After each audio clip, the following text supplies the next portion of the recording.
Привет, дорогие друзья! Произошло нечто, что заставило меня, каюсь, несколько часов подумать о том, что Трамп, возможно, сошел с ума. Я имею в виду, конечно, возобновление поставок вооружений и то, как у Зеленского сейчас показывают их последний разговор и те итоги, которым привел этот разговор. Зеленский в своей обычной манере подлизывался, в своей обычной недавней манере, потому что ему рассказали, что надо облизывать Трампа, унижаться перед ним, восхищаться им, и тогда он получит желаемое. И Зеленский думает, что он получил желаемое, и все мы видим, что он получит желаемое. Но есть один нюанс. Этот нюанс я вам, надеюсь, постараюсь объяснить. В общем, еще только вот в предыдущем видео мы обсуждали о том, что Трамп заявил о поставках, но официально поставки не возобновлены. Только утверждение есть от Трампа, что он очень сильно помогает Украине. Еще вечером 7 июля по киевскому времени спикер Белого дома Левит подтверждала, что Штаты взяли паузу на время, пока ведется пересмотр оборонной помощи по всему миру. То есть Украине просто не повезло, потому что как раз таки попали в этот период, когда Штаты проводят аудит, хватает ли у них у самих систем, необходимых для противовоздушной обороны. Но спустя всего несколько часов Трамп во время встречи с израильским премьером Нетаньяху, который выдвинул его на Нобелевскую премию, сделал новое заявление по Украине. Мы отправим еще оружие. Мы вынуждены это сделать, они должны иметь возможность защищать себя. Сейчас по ним наносятся очень мощные удары, мы будем вынуждены отправлять больше оружия. Это преимущественно оборонительное оружие, но удары действительно очень жесткие. В той бойне гибнет слишком много людей. Нам придется отправить еще оружие. Мы обязаны это сделать. И еще раз он выразил свое разочарование своим разговором с Путиным и Путиным вообще. И мы могли по верхам сделать вывод, который сам по себе напрашивается. Путин не лебезил перед ним, Путин им не восхищался, Путин не облизывал Трампа, а разговаривал с ним на равном. Тогда как Зеленский своим облизыванием и присмыканием понравился Трампу, и вот Трамп принял такое решение. Смотрите, если мы так подумаем, то значит мы считаем Трампа не очень умным человеком. Этот не очень умный человек, я кавычу, десятилетиями плавает в самом настоящем океане с акулами и выжил там, дважды стал президентом и намеревается стать третий раз президентом. Тут не все так просто. Это не Зеленский, который скакал в банях перед голыми мужиками. Тут что-то не так, подумает кто-то. Наверное, тут есть что-то, что не на виду. Наверное. А вообще-то все выглядит именно так. The Wall Street Journal стало известно, что в ходе телефонного разговора, который Зеленский назвал, пожалуй, лучшим за все время, Трамп уверял, он не причастен к прекращению поставок. Мол, на самом деле он только лишь поручил провести проверку после ударов по Ирану и не давал приказов о заморозке помощи. Как будто даже извиняется перед наркоманом. Как будто даже, оправдывается. Я должен заметить, что пресса возлагала ответственность за приостановку этой помощи на шефа Пентагона. И даже на его зама. На зама шефа Пентагона. Это очень удобно. Хотя звучат эти отмазки несколько сомнительно. Даже сильно сомнительно, потому что мы не можем себе представить, чтобы они принимали такого решения без того, чтобы это не опрувнул Дональд Трамп. Мы в это не верим и правильно делаем. Инсайдеры говорят, что признаков нехватки вооружений после аудита выявлено не было. И это гармонирует с версией о политических мотивах заморозки поставок. А зачем же нужно было их останавливать? Чтобы потом опять давать что-то здесь Не понимаете, не? Согласно эксклюзиву Wall Street Journal, Трамп пообещал Зеленскому, что США отправят столько военной помощи, сколько смогут. При этом на тот момент представитель Пентагона паузы еще не подтверждал, что пауза отменена. Как сообщала Политико, возобновление может произойти не сразу, а после серии встреч на высшем уровне в Италии, в Украине, которые ожидаются в течение следующей недели. Тем не менее, впоследствии появилось уже официальное заявление от Пентагона, что они отправляют дополнительное оборонное вооружение. Еще раз повторюсь, мы видим, то, что мы видим на первый взгляд, это такой жесткий политический разворот. От мерзавцев, коррупционеров, подонков и все такое, до мы сейчас им будем опять поставлять оружие, которое они будут разворовывать, использовать непонятно как, и они будут затягивать войну. То есть все это будет затягивать войну. Некоторые говорят, это же хорошо, что на самом деле будет защищено небо, меньше людей погибнет. Смотрите, тут 50 на 50, во-первых. Много людей погибает от того, что сбивает ПВО как раз таки. Это раз, да. Два, это совсем уже утырки отправляют куда-то там на какие-то жилые дома или рядом с жилыми домами. Но суть даже не в этом. Вы всерьез думаете, что те Patriot, которые предоставляет Трамп, они будут защищать именно простых людей? Ну и ладно, как говорится, думайте, так думайте. Самое главное, что под этот соус Зеленский может продолжать свою насильственную мобилизацию. Вы посматриваете видео, где там при матерях забирают детей, а матери потом, вы знаете, что у этой матери, у нее не маленького мальчика забрало, ему там 40 чем-то лет, но у этой матери случился сердечный приступ, она умерла. Как пишут везде, и там на месте, да, в Харьковской области, пишут, что она умерла в скорой помощи. Я видео опубликовал на канале, на телеграм-канале, здесь публиковать не буду. Потому что это типа противоречит правилам Ютуба, такой жесткий контент, да? Вот. Это же все будет продолжаться. То есть предоставление вооружения, даже оборонительного, это не конец войны. А все ожидают, конец войны. Некоторые начали говорить, что вот смотрите, это такое же у Трампа, как в 2016 году. Россия его максимально поддерживала, он приходит к власти и вводит жесткие санкции против Северного потока, чем продолжает хвастаться сейчас. И хвастает, сравнивая себя с Обамой, что Обама не мог, а я смог. И думают, то ли Зеленский его обаянием сломал, как когда-то спикера Палаты представителей Джонсона, то ли истеблишмент переубедил, включая ястребов-республиканцев. Но мы-то люди умные, и мы рассматриваем это как часть сценария, о котором я уже говорил. Итак, сценарий. Смотрите, сценарий заключается в том, что обе стороны не желают вести с собой друг с другом переговоры. И Трамп это отлично понимает. Трамп поначалу, который считал, что получится, понял, что здесь, скорее всего, не получится. И никакого мирного решения вопроса не будет, а кто-то все-таки победит. Трамп, я думаю, понимает, кто побеждает, и это очевидно для его окружения также. Что Трампу делать в этой ситуации, объясните? Задача требует реалистичного решения. Россию предлагают поставить на колени с помощью 500% пошлин для стран, которые с ней торгуют. Но в Кремле, похоже, даже хотят на это посмотреть. Давайте вводите, мы хотим на это посмотреть. Каким образом Штаты могут ввести, это же сенатор Линдси Грэм, это гениальный человек современности. Он это предлагает, он с этим бегает, размахивает. Каким образом вы можете ввести такого рода санкции для стран, от которого критически зависит ваш импорт? Проще склонить к сотрудничеству Украину. Но что для этого нужно сделать? Нужно создать условия. Нужно создать искусственно невыносимые условия, а потом предоставить решение проблемы. Это только одна часть этого сценария. Позже объясню другую, более развернутую, намного интереснее. На самом деле, вот эта приостановка вооружений, которая связана якобы там с чем-то, еще с чем-то связана, она была создана, скорее всего, мы просто предполагаем, искусственно. Для того, чтобы Киев, который критически зависит, опять-таки, от поставок вооружений и военной разведывательной информации из Штатов, понял, что без этого, как бы там ни храбрились и как бы ни говорили, Франция нам поможет, ничего не получится. И таким образом согласились на некоторые условия, которые поставит им Трамп. Трамп ставит условия. Не хотите, извините. А хотите? Кстати, мы размораживаем помощь. Получите ее столько, что... А сколько, кстати?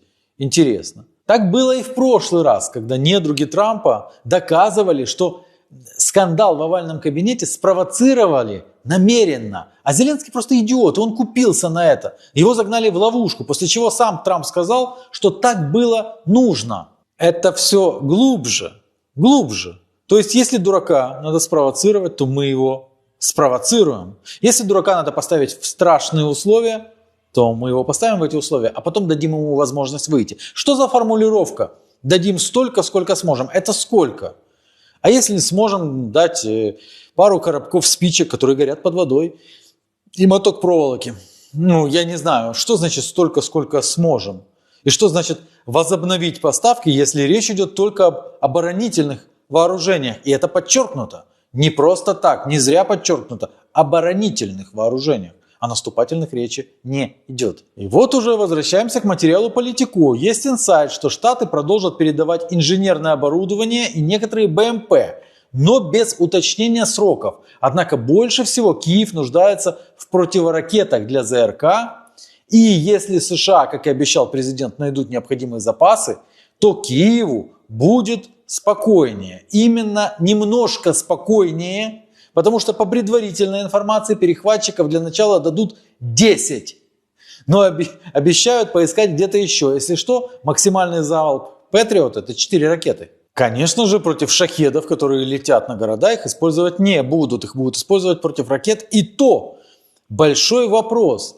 Ну, то есть можно, конечно, показать это как политическую победу. Смотрите, мы получили Патриоты и 4 залпа на 1 Патриот. Скорее всего, ну, смотрите, заморожено даже было то, что Байден наобещал. Таким образом, каждая следующая поставка будет за деньги, а деньги будет предоставлять Евросоюз, который за счет тупорылых налогоплательщиков будет это все оплачивать. И второе, это будет делаться в рамках политических договоренностей. Каждая новая поставка – новые политические договоренности. Каждая новая поставка – очередной прогиб Киева. Understand? Какие же могли быть условия разморозки этих поставок? Вряд ли они ограничиваются заменой посла Маркаровой. Ну, во-первых, те, кто предполагают, что для США важно все-таки получение доступа к украинским минералам, предполагают, что для США поэтому важно прекращение войны, и поэтому они хотят прекращения войны. Ну, при любых условиях, но предполагают те, которые так предполагают, что эта территория, где Штаты по договоренностям с Киевом получат доступ к минералам, останется под контролем Киева. Поэтому я этот вариант отбрасываю, ибо в Штатах не дураки. Они отлично видят, что сейчас происходит на карте боевых действий. Они не дураки. Как сообщает турецкий глава МИД Фидан, Россия уже готова к 3-му раунду переговоров и не существует никаких препятствий для формата Эрдоган, Путин, Трамп, Зеленский. Или Эрдоган, Зеленский, Трамп, Путин. Я не имею в виду, что Трамп каким-то образом стыкуется здесь с Зеленским. Вот в таком вот формате и Россия заявляет, что готова. И сегодня было заявление официальное от Кремля о том, что мы так и не слышим. Так а когда будет следующий раунд переговоров? При этом россияне не желают подписывать никаких соглашений с Зеленским, ибо считают его нелегитимным и опасаются закономерно кидка впоследствии от новых властей Украины. Перед этими договоренностями Лавров опять озвучил список. И выдвигаются знакомые требования. Международное признание новых территориальных реалий, еще 4 региона в составе РФ, вдогонку Крыму и Севастополю, на которые были заявлены претензии еще в 2014 году, нейтралитет и безъядерный статус Украины, неприсоединение ее к НАТО, демилитаризация и денацификация, защита прав русскоязычного населения и СМИ, православной церкви на подконтрольной Киеву территории, отмена антироссийских санкций, отзыв исков против РФ, возвращение замороженных активов. И это все не просто должно быть на словах, это все должно быть подписано и на самом высоком уровне подписано. Разумеется, Зеленский, Ермак и прочие подписывать этого не хотят, потому что это будет концом их политической жизни. Не потому, что они там считают, что Украина, Зеленскому плевать на Украину, снимите кастрюли, у кого они еще есть на голове. Политическая жизнь. Он не сможет тогда второй раз баллотироваться. А с учетом рейтингов, которые сейчас ему приносят, так это делает его просто, его в минус загонят такие соглашения. Как бы их ни пытались представить. Выгонят какого-то подоляка, он выйдет, начнет рассказывать, что вот это белое, это черное. Не поверят. Потому что подписать такое, это значит подписать себе политический смертный приговор, а может быть и не только политический. Спикер МИДа Украины Тихий назвал такую риторику Лаврова воинственной и в ответ призвал провести для начала денацификацию Москвы, учитывая ее отношение к другим этническим группам. В этот момент чего-то недопонял где-то, возможно, Рамзан Кадыров. Множество, абсолютно огромное количество национальностей, которые чувствуют себя в Москве очень даже комфортно. Что даже иногда там, не только в Москве, да, но в России. Что даже россияне уже все больше говорят, что они слишком комфортно себя чувствуют. Что имел в виду этот гений Тихий, хрен его поймешь. Этот же хрен недавно признался, что одна из причин, почему вообще Киев ведет с Россией переговоры, это чтобы никто не мог обвинить нас в том, что мы не хотим мира. То есть мы не хотим мира, а мы хотим, чтобы они подумали, что мы хотим мира. Вот и все. Но это же гений. Это замглавы МИД просто гений. Итак, что будет дальше? По моему мнению, а потом я вам скажу, или резюмирую, для чего Трамп это сделал. Для начала, я думаю, у него уточнят позицию, что значит переговоры о территориальной целостности. Помните, когда вдруг он заявил, что готов обсуждать такое только с Путиным? Вот уточнят позицию, и окажется, что территориальная целостность, не настолько и территориальна. И вообще, важна ли эта земля, если самое главное, как вы знаете, для нас это люди і наша незалежність, а також пісні і вірші. Второе, он будет дякувати Трампу и скажет, что несмотря на низкий уровень представительства Российской Федерации, переговоры нужно продолжать, он будет делать все, что ему скажет Трамп. Но теперь самое главное, для чего это сделал Трамп все-таки. Смотрите, дорогие друзья, резюмируя, самое главное, Трамп не хочет быть виновным в том, что он уже видит в проигрыше Украины. И мы можем говорить это прямо. Я нахожусь в переписке с украинскими военнослужащими, причем такими, разного уровня. И все видят то, что происходит.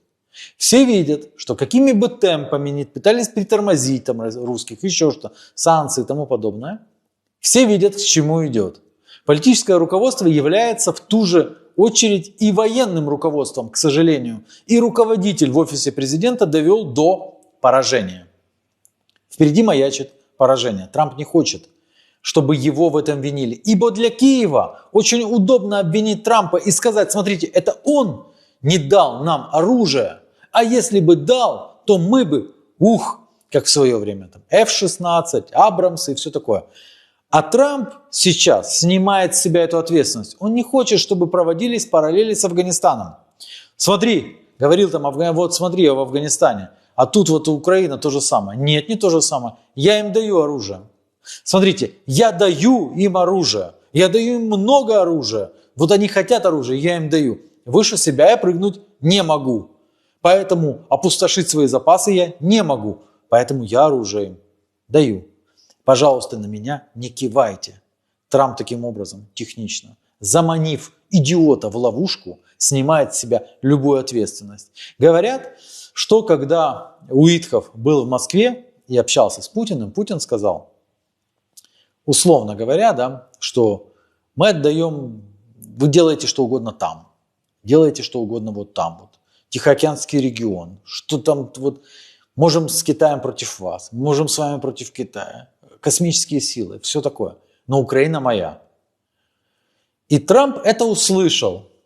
Сейчас, играя свою роль, играя спектакль по сути, Дональд Трамп, являющийся очень умным человеком, разводит всех тех, которые могут его обвинить в том, что он не протянул эту руку помощи. Он протянул. Но если он протянул руку, то почему же в таком случае они проигрывают? Так из-за коррупции.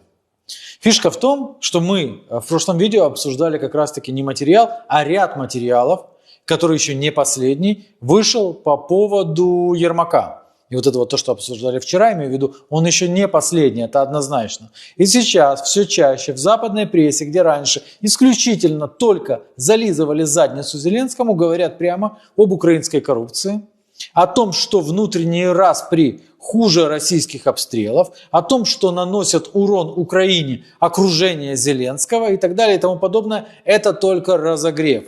Ибо кто-то же должен быть виновен в проигрыше. Кто это? Помимо того, что вот Путин обстрелял, армия Путина там сильнее, это тоже будут объяснять.